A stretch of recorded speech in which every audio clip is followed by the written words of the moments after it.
안녕하세요. 반갑습니다. 오늘은 상품 얘기를 해보겠습니다. 단골 풀 관련된 얘기인데, 우리가 단골 모델로, 엔진 모델로 가야 된다는 건 이제 다 알고, 그걸로 가려고 하는데, 결국은 단골 상품을 뭘로 하느냐. 이게 이제 사실은 되게 중요한 포인트입니다. 걱정되는 부분이고요. 결국은 이 단골 풀에서 고객하고 지속적으로 거래를 해야 되잖아요. 거래라는 건 이제 대화를 해야 되는 거고, 결국 소통을 해야 되는 거죠. 다시 말하면 접촉을 자주 해야 돼요. 그죠? 그래야지 관계가 유지가 되거든요. 그러니까 관계의 3단계가 있잖아요. 그죠? 알기, 사랑하기, 하나 되기. 이 3단계의 척도가 있죠. 각각의 요소들이 있습니다. 알기를 위해서 해야 되는 게 이해도를 높여야 되고, 친밀도를 높여야 되고, 그 다음에 신뢰도를 높여야 되고, 신용도를 높여야 되고, 그 다음에 공감과 협업. 이걸 해야 되는 거죠. 사실은 단골 단계에서는 이제 이걸 하려고 하는 겁니다. 근데 사실은 우리가 지금 단골 풀에 고객들을 다 넣었지만, 집어넣었지만, 이분들이 전부 다 이 하나되기 상태에 있는 분들은 아니에요. 그죠? 뭐 다양한 사람들이 들어와 있는 거죠, 여기에는. 그리고 우리가 처음에 그냥 경험시키고 무조건 단골 풀에 집어넣었잖아요. 그렇게 되면 여기는 뭐 아직 단골 상태로 있는 사람은 거의 없다고 봐야 됩니다. 그러니까 이제 여기서 어떻게 계속 고객과의 접촉을 하면서 소통을 하면서 이 단계를 발전시키느냐 이제 이게 관건이고 그 단계를 발전시키는 게 결국은 이 단계죠. 그래서 여기서 핵심이 뭐냐 하면 고객이 나를 알게 하고 고객이 나를 믿게 하고 고객이 나와 함께 하는 거는 뭐냐 그거는 뭐죠? 그건 하수 전략입니다. 그러니까 고수 전략은 뭐냐면 내가 고객을 이해해야 되고 내가 고객을 신뢰해야 되고 내가 고객과 같이 고객을 도와줘야 되는 거죠. 그리고 고객과 친밀해져야 되고 고객을 또 믿어야 되고 고객과 공감해야 되는 거예요. 그래서 이 믿음이라는 건 제가 이제 수용이라 그랬죠. acceptance라 그랬습니다. 이 단계를 여기서 어떻게 할 거냐가 관건이에요. 그러면 중요한 거는 사실은 공감하고 뭐 이런 것들이 이 상위 레벨에 있는 것들이 꽤 어려운 일들이에요. 그래서 제일 쉬운 방법은 뭐냐면 이 아래 거 얘를 계속 반복하면 이 오른쪽 점수들이 다 올라갑니다. 그래서 친밀도만 극도로 높여도 여기까지 가요. 그리고 고객을 내가 이해한다라는 게 안다라는 뜻이죠. 근데 그 안에는 사실은 이 이해한다라는 게 받아들인다라는 의미도 있습니다. 그래서 이 이해도를 높이면 또 여기도 여기까지 갑니다. 그래서 고객이 뭐가 필요한지를 알아야 내가 고객의 성공을 돕기 위한 뭔가 상품이나 서비스를 만들어낼 수 있는 거죠. 그래서 초기에는 내가 그럼 고객하고 뭘 하지 고민하지 말고 요거를 열심히 하는 거예요. 친밀도를 높이는 방법이 뭐냐 하면 이 친밀도를 높이는 방법은 자주 만나면 돼. 자주 뭘 같이 하잖아요. 자주 커뮤니케이션을 하면 무조건 친밀도가 올라가요. 그리고 친밀도가 올라가면 얘도 같이 올라갑니다, 이게. 그래서 그러면 어떻게 되냐면 여기서 고객하고 접촉할 거리를 내가 자꾸 만들어줘야 돼요. 그래서 그게 상품입니다. 그러니까 거래하고 대화하고 소통하고 접촉하고 할 수 있는 거 이런 것들을 자주 할 수 있는 거리가 곧 요게 상품인 거예요. 그러니까 상품이라는 게 뭐 꼭 무슨 자동차라든지 무슨 음식이라든지 뭐 이렇게 딱 정해져 있는 게 아니라 코칭이라든지 강의라든지 이렇게 정해져 있는 것만 상품이 아니라 모든 것이 상품이다. 이렇게 생각을 하는 게 좋습니다. 그래서 여기 지금 소통거리, 방문거리, 구매거리, 자랑거리 이렇게 말씀을 드렸잖아요. 그죠? 그러니까 이런 모든 거리들이 사실은 전부 상품을 구성하는 요소예요. 그래서 제가 상품으로 소통한다라고 말씀드렸던 포인트가 뭐냐면 이 포인트예요. 그러니까 여기 있는 이 안에 있는 게 이게 다 상품이라는 얘기예요. 그러면 얘도 상품이고 얘도 상품이고 여기도 상품이고 여기도 상품이에요. 그러니까 이런 것들을 다 상품이라고 보라는 거죠. 그래서 옛날에는 여기 차트에다 경험 상품, 신청 상품 이렇게 상품자를 다 넣었습니다. 근데 이제 헷갈리는 분들이 많아서 제가 일부러 뺐는데 핵심이 뭐냐면 여기 있는 모든 일들이 다 상품이다. 이렇게 인식을 하자. 그러니까 그 다음에 거래, 대화, 소통, 접촉 이게 전부 다 뭐예요?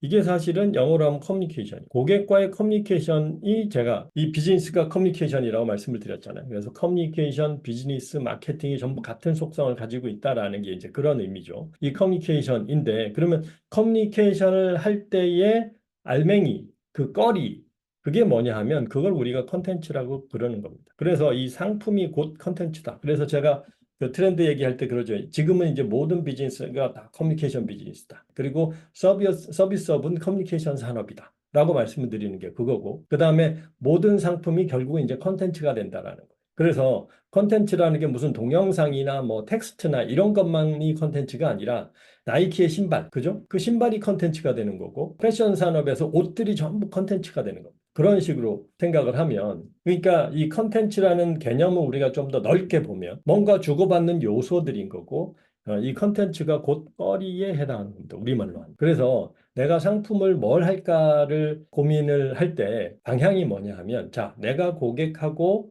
뭔가 접촉할 빌미가 필요한 거예요. 그죠? 우리가 연애할 때 또는 초기에 썸 탈 때 내가 좋아하는 상대방을 한 번이라도 더 보고 싶잖아요. 그죠? 그러면 그때 어떻게 해요? 건수를 만들죠. 그 건수에 해당하는 겁니다. 그래서 괜히 뭐 도서관 같이 가자고 얘기를 하기도 하고 필요 없는데 책 빌려준다고 만나기도 하고 그렇죠? 그리고 뭐 괜히 가서 뭐 필요 없는데 뭐 좀 빌려달라고 하기도 하고 뭐 이런 것들이에요. 전부. 그런 것들을 우리가 어떻게 만들어낼 거냐라는 거죠. 그래서 저 같은 경우는 그런 관점에서 상품을 우리가 보자라는 거고 그다음에 이제 상품의 개념을 여기 예전에는 그냥 프로덕트를 상품이라고 봤지만 밸류 드리븐에서는 뭐라 그랬습니까? 밸류를 고객이 느끼려면 어떤 액션을 해야 되는 거거든요. 행동을 해야 되는 겁니다. 그래서 이 행동을 상품으로 봐야 된다라고 제가 말씀드렸습니다. 그래서 이 자리에 들어가는 게 행동이잖아요. 그죠? 그래서 이 행동을 해야 이 밸류를 얻게 되는 거고. 그러니까 이제는 우리가 무슨 상품 막 이런 걸 고민을 하지 말고 고객이 어떤 행동을 하게 하면 고객의 성공에 도움이 될까? 그리고 고객이 어떤 행동을 하면 내가 제공하는 밸류를 고객이 더 느끼게 할까? 이런 거를 생각을 하면 됩니다. 그래서 저 같은 경우는 제 밸류는 뭐냐 하면 결국은 마케팅을 통해서 비즈니스를 잘하는 거거든요. 그래서 마케팅을 통해서 비즈니스를 잘 해가지고 결국은 경제적 독립을 하고 자유롭게 살게 하는 거예요. 이게 제 밸류란 말이에요. 그러면 그래서 마케팅을 그냥 단순하게 하면 마케팅을 잘한다로 들어가지만 결국은 내가 경제적 독립이라는 게 성공을 해야 되는 거죠. 그걸 하기 위해서 돈을 많이 벌어야 된단 말이에요. 그러니까 돈을 벌게 하려면 내가 뭘 할까? 이걸 고민을 하는 거예요. 근데 그거를 뭐 복권을 사도 돈을 버는 게 아니라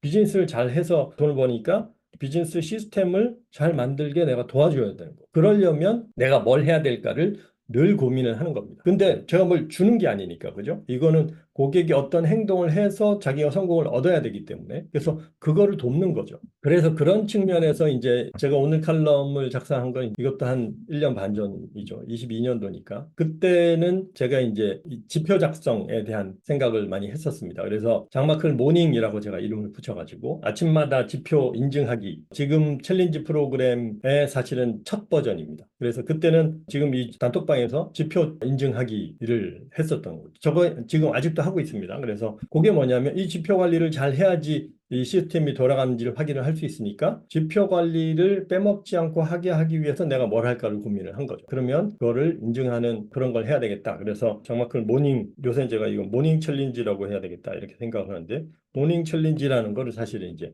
하고 있는 거예요. 그리고 그 후에도 지금 예를 들어서 마케팅 학교라든지 뭐 경영 학교라든지 이런 것들이 다 그런 차원에서 아이디어가 나오는 거예요. 그 다음에 지금 1분 챌린지도 마찬가지죠. 자, 그래서 저렇게 하게 했는데 저거 지표 관리하는 거 굉장히 높은 수준입니다. 그러니까 저것도 잘 안 되는 거예요. 그러면 일단 마인드셋이라도 어떻게 강화를 해야 되겠다라고 해서 칼럼 읽기를 하는 거고 그 전에 이제 라방 지금 10분 챌린지 이게 라방이죠. 이거는 라방 하는 거는 요건 또 부담이 좀 가니까 그거의 가벼운 버전으로 1분 챌린지를 만든 거죠. 그래서 이런 식으로 이제 계속 고민을 하는 겁니다. 뭘 하면 더 많은 고객이 참여하게 하고 더 많은 고객이 뭔가 액션을 하게 할 거냐. 그래서 이거를 늘리는 쪽으로 포커스를 맞추는 거예요.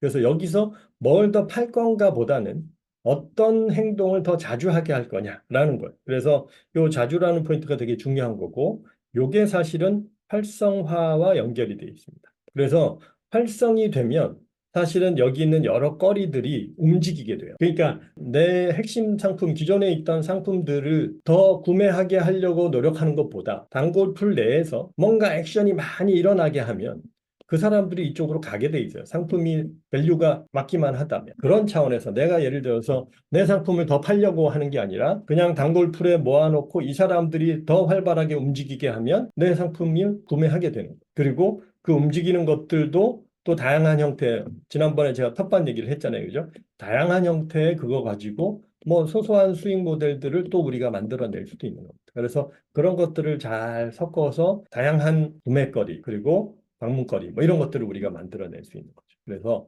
그런 차원에서 우리가 단골 상품을 생각하면 단골 상품 만드는 게 굉장히 어렵다라고 많이 얘기를 하시는데 관점만 그렇게 바꾸면 거리들을 찾는다? 이렇게만 생각하시면 돼요. 돈 번다라는 것보다 거리를 찾는다. 그래서 비용을 안 받아도 되는 건 안 받고 받아야 되는 건 받고 뭐 이런 식으로 해서 만들다 보면 거기서 다양한 수익 모델을 우리가 만들어낼 수 있습니다. 그런 관점에서 한번 생각을 해보시면 도움이 되실 것 같습니다. 자, 그러면 오늘은 마무리를 하겠습니다. 고맙습니다.